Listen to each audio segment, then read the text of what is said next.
वहाँ बाबा साहब भी हैं और वहाँ सावरकर भी हैं, इसलिए ये आपसे समझना चाहता हूँ। और दोनों की चर्चा कल सदन में हो रही थी, इसलिए आप बहुत इंपॉर्टेंट पर्सन हैं आज हमारे लिए, गेस्ट ऑफ ऑनर हैं आप। नमस्कार आपको, धन्यवाद आपका। प्रशांत भाई हो और हम गेस्ट ऑफ ऑनर हो जाएं तो बड़ी बात है। खैर, तो मैं ये कहूं कि सावरकर की चर्चा हुई, अंबेडकर की भी चर्चा हुई। अब देखिए, पहले पटेल साहब को लेकर के आते थे डिफेंड करने के लिए, पटेल और नेहरू को लड़ाते थे, पटेल और गांधी को लड़ाते थे। अब लगा कि अब पटेल से काम नहीं चलेगा, क्योंकि पटेल के नाम पे उन्होंने क्या क्या किया है वो सबको पता है। अब लोगों ने पढ़ भी लिया कि पटेल के नाम पर क्या क्या हुआ, पटेल ने क्या क्या कहा था। अब अंबेडकर को लेके आए हैं, तो चूंकि महाराष्ट्र में अंबेडकर का बड़ा असर है, यहाँ पे दलित भी काफी हैं, अवेयर हैं लोग, सोसाइटी को समझते हैं। जी। और सावरकर वाली बात को भी कहाँ मानते हैं नरेंद्र मोदी।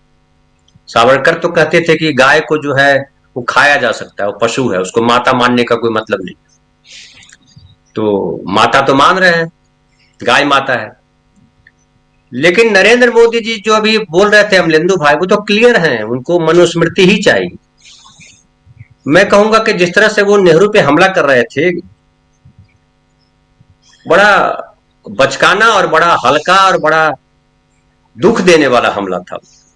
लेकिन मुझे एक और तकलीफ हुई कि कांग्रेस को और मजबूती से नेहरू वाले प्रसंग पे अटैक करना चाहिए था, क्योंकि उनको सबको मालूम है कि वो जो है संविधान पर बात कर रहे हैं, तो संविधान में जो संशोधन हुए और बहुत सारे झूठ उसमें लपेटेंगे, खाली इंदिरा गांधी की बात नहीं करेंगे। और जो पहले संशोधन की बात कही, मुझे लगता है उसको बड़ी प्रमुखता से उठाए जाने की जरूरत थी कि जब भारत के संविधान का पहला संशोधन हुआ, वो संशोधन क्यों हुआ, और उस संशोधन में जो है जमींदारी प्रथा का उन्मूलन कितना महत्वपूर्ण था। उस संशोधन में यह भी महत्वपूर्ण था कि अभिव्यक्ति की आजादी के नाम पे जो नंगा नाच आज कर रहे हैं, वो तब और मजबूती से कर रहे थे, तब और ज्यादा देश अवेयर नहीं था, और अभिव्यक्ति की आजादी का मतलब क्या होता है लोगों को पता नहीं था। आज मुसलमानों के खिलाफ जो नफरत उगल रहे हैं, उस समय तो जो दलित थे, जो और पिछड़े लोग थे, उनके खिलाफ भी नफरत थी, तमाम तरीके की नफरती भाषा बोल रहे थे, और उस समय नफरत ज्यादा बुरा असर दिखा सकता था। अभी तो लोग समझ गए हैं।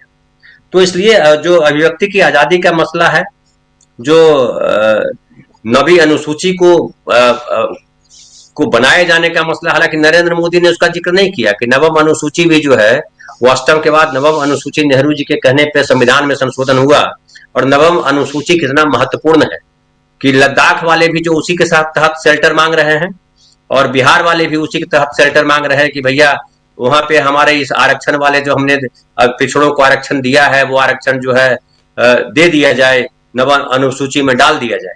अभी मौलिक अधिकार की बात कर रहे थे नरेंद्र मोदी की, कितना बड़ा पाप किया नेहरू ने, लेकिन वो पाप नहीं किया, उसी में वो सारा तत्व छुपा हुआ है। वो जमींदारी प्रथा का उन्मूलन उसमें छुपा हुआ है, उसमें नवम अनुसूची में क्यों नवम अनुसूची बनाई गई वो छुपा हुआ है, उसी में भी अभिव्यक्ति की आजादी का मतलब क्या होता है, कि क्या संसद में झूठ बोलना अभिव्यक्ति की आजादी है, क्या सड़क पे झूठ बोलना अभिव्यक्ति की आजादी है, इस पर भी चर्चा जरूरी है।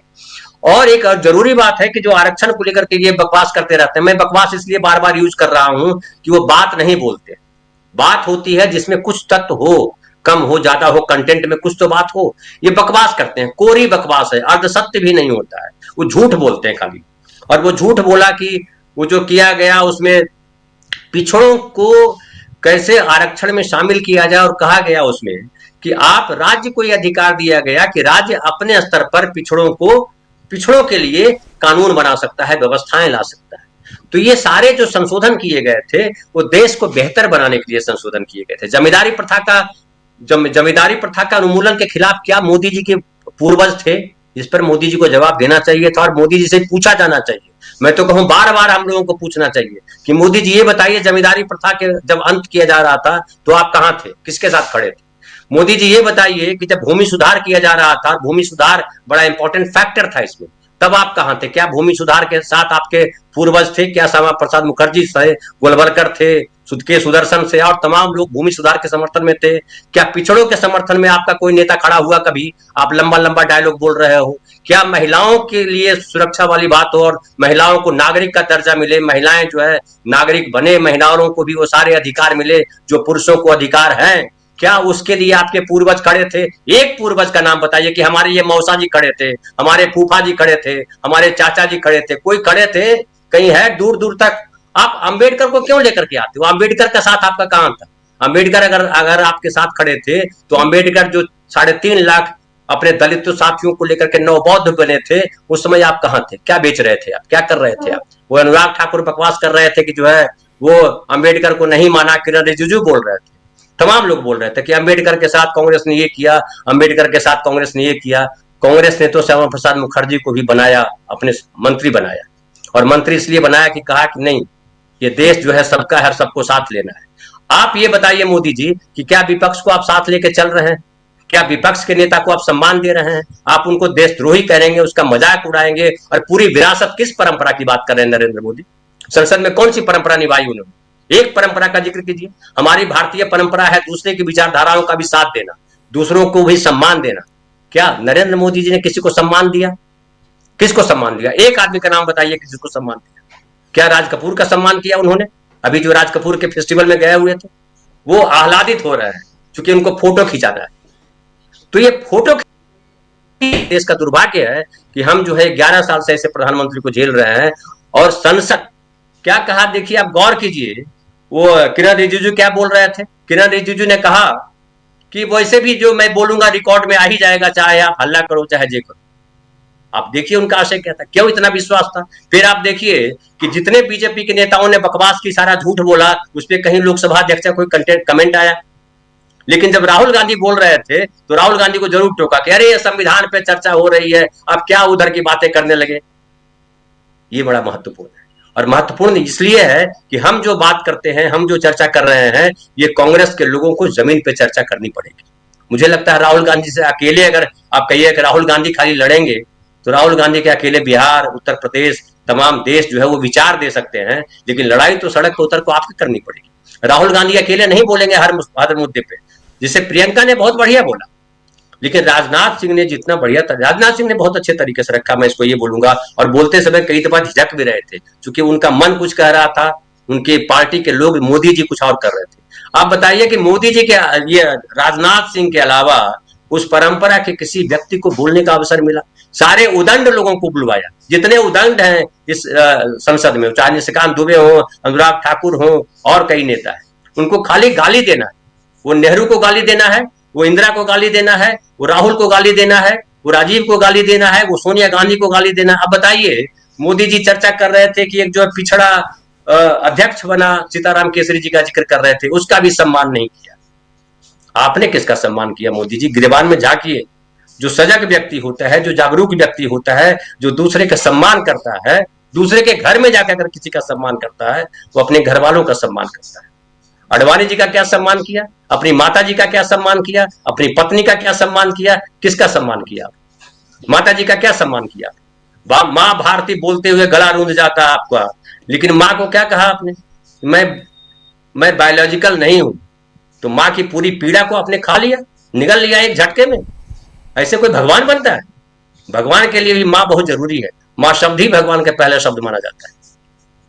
तो मैं बोलूंगा, बहुत ही जो ये जो संविधान पे चर्चा थी, ये संविधान पे चर्चा नहीं थी, ये निंदा प्रस्ताव था। इंदिरा गांधी को वगैरह वगैरह को गाली देना था उसमें। लेकिन कांग्रेस को, मुझे लगता है कांग्रेस को थोड़ी चूक हुई, उसको ये ध्यान रखना था, जैसे प्रियंका ने जो नोट संभाला था, उस नोट को कोई आगे नहीं बढ़ा पाया, और ले जाना था कि संविधान में संशोधन जो हुए, संविधान में जो चीजें हुई वो क्यों हुई। एग्रेसिव नोट पे अगर मोदी जी के सामने नहीं रहिएगा ना, बैक फुट पे रहिएगा, तो हमेशा फ्लॉप हो जाइएगा। क्योंकि अडानी वाले मुद्दे पे आप गौर कीजिए, अडानी वाले मुद्दे पे फ्रंट फुट पे खेल रही है कांग्रेस, इसलिए मोदी जी की हवा निकल जाती है। इसलिए जो है हवा निकल जाती है, मैं जान के बोल रहा हूँ, ये मत सोचिएगा मैं गलत शब्द इस्तेमाल कर रहा हूँ, क्योंकि आज की तारीख में हवा निकल जाना बड़ा गर्व से बोला जाता है। रणबीर कपूर ने बोला मोदी जी को कि जो है आपके सामने तो हम लोग की हवा निकल गई, तो बड़ा अच्छा लगा, इसलिए मैं बोल रहा हूं। लेकिन मैं बोलूंगा कि जिस तरह से संविधान को लेकर के, या हमारे जो विरासत है, जो जो जो जो नेहरू ने जो दिया हमको, जो और लोगों ने दिया, नेहरू का कोई अपमान नहीं कर सकता, और नेहरू का अपमान करने वाला आदमी जो है खुद छोटा है। नेहरू के लिए, हालांकि मैं कहता हूं, अभी मैं कह रहा हूं कि डिफेंड करना चाहिए, लेकिन वो डिफेंड करने की जरूरत नहीं है। लेकिन इस समाज को हमारा जो आज की जो पीढ़ी है, जो हमारा देश है, जो सबसे ज्यादा युवा है, उसको ये बताने की जरूरत है कि संविधान क्यों बना, संविधान कैसे बना, संविधान में जो संशोधन हुए किस आधार पर हुए, और ये जो देश था जिसको कथित तौर पर ये कर रहे हिंदू राष्ट्र बनाएंगे, हिंदू राष्ट्र बोलना ही जो है संविधान के खिलाफ है, कुछ और बोलने की जरूरत नहीं है। जैसे आप बोलते हैं कि हिंदू राष्ट्र बनाएंगे या हिंदू राष्ट्र है, यानी संविधान विरोधी आप हो, फिर आपको ये बताने की जरूरत है कि हिंदू राष्ट्र का मतलब क्या होता था, महिलाओं की क्या स्थिति थी, दलितों की क्या स्थिति थी, पिछड़ों की क्या स्थिति है थी, ब्राह्मणवाद जो था उसमें जो जो जो वो रामभद्राचार्य जी बोल रहे थे, त्रिगुणायत, पाठक, चौबे, ये सब अच्छे ब्राह्मण नहीं होते थे, तो उन ब्राह्मणों में भी ब्राह्मणों की क्या स्थिति थी, ये तमाम चीजों को दोहराए जाने की जरूरत है। किताबों को खाली आख्यान के वो शब्द जिसे उन्होंने इस्तेमाल किया एकलव्य का खाली इस्तेमाल करने से नहीं होगा, हमको इस पे भी आना पड़ेगा कि आख्यान जो है नए संदर्भ में हम पेश करें। वो नए संदर्भ में लग सकता है कि अरे कहीं गड़बड़ ना हो जाए, लेकिन आख्यान को आप नए संदर्भ में पेश कीजिए। वो 5000 साल पुरानी कहानियों को दोहराने का कोई मतलब नहीं, लेकिन 5000 साल के बाद जो आज जो साल चल रहा है उसमें एकलव्य क्यों जरूरी है और एकलव्य की भूमिका क्या है। और वो जो है एकलव्य अभी क्या है, वो देखिए आपके जो उपसभापति, ये जो सभापति है, उपराष्ट्रपति है, वो बोलते हैं मैं आरएसएस का एकलव्य था, आरएसएस का एकलव्य हूं। अरे आरएसएस में तो कोई भी जाता है यार, पकड़ पकड़ के ले जाते हैं कि आइए हम वहां शाखा लगा रहे हैं, आप भी आ जाइए, आपको एकलव्य बनने की क्या जरूरत है। एकलव्य अगर गांधी के लिए कोई कहे कि मैं एकलव्य, तो एक बार सोचा जा सकता है, नेहरू के लिए तो सोचा जा सकता है, आरएसएस के लिए कह रहे हो एकलव्य, तो ये मिस कॉल दो और मेंबर बन जाओ वाली पार्टी। तो अब सोचिए ऐसे एकलव्य हैं, और दूसरी तरफ राहुल गांधी जी से एकलव्य की बात कर रहे थे, जी उस एकलव्य को और ज्यादा प्रकाशित करने की जरूरत है। जी जी बिल्कुल।